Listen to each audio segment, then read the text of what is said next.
అందరికీ నమస్కారం. శనిదేవుడంటే కర్మలను బట్టి ఫలాలను ఇచ్చే న్యాయమూర్తి.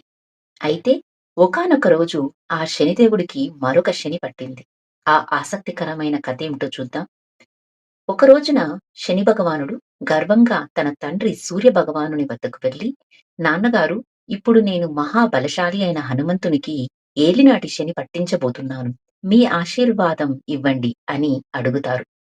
సూర్యదేవుడు వారించడానికి ప్రయత్నిస్తూ, నాయనా, ఆంజనేయుడు సాక్షాత్తు నా శిష్యుడు.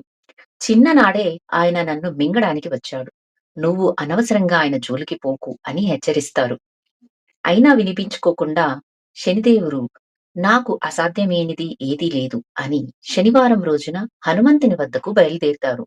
శనిదేవుడు రామనామం జపిస్తున్న ఆంజనేయ స్వామి దగ్గరికి వస్తారు. ఆంజనేయ స్వామి, గురుపుత్ర, మీ రాకకు కారణమేమిటి అని ప్రశ్నించగా, శనిదేవుడు, నేను నీ నెత్తిపై ఆసీనుడను కావడానికి వచ్చాను.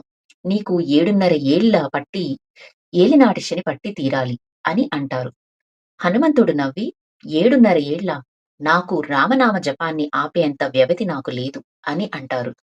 ఇక శనిదేవుడు బేరాలాడుతూ 7.5 నెలలు, 7.5 వారాలు అంటూ సమయాన్ని తగ్గిస్తూ వస్తారు.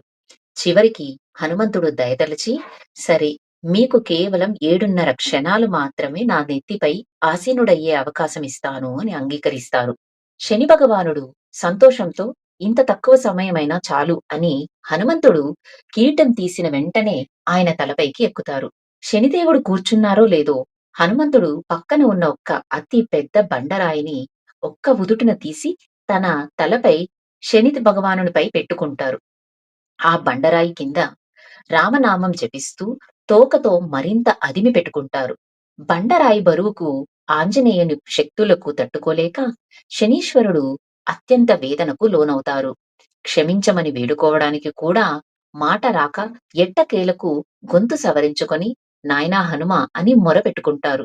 ఆ వెంటనే శనీశ్వరుడు, దయచేసి ఈ బండరాయిని తొలగించి నన్ను కాపాడు. ఈ రోజు నుండి హనుమంతుని యొక్క మరియు ఆయన భక్తుల యొక్క దరిదాపులకు కూడా రాను అని చెప్తారు. శనీశ్వరుని దీనాలాపాలు విన్న హనుమంతుడు రాయిని తీసి ఆయనను విముక్తుణ్ణి చేయగా, శనిదేవుడు ఆ ప్రదేశం నుండి నిష్క్రమిస్తారు. ఈ విధంగా శనిదేవునికి పట్టిన శని నుండి ఆయనకు ఉపశమనం లభిస్తుందని కథ చెప్తుంది. ఇటువంటి కథనే సుందరకాండ పారాయణం చేసేటప్పుడు హనుమంతుని భక్తులపై శనిదేవుని ప్రభావం ఎందుకు ఉండదు అనే వీడియో చేయబడింది. అది కూడా చూడాలనుకుంటే పైన ఇస్తున్న లింక్ ను ప్రెస్ చేసి చూడండి. జై హనుమాన్.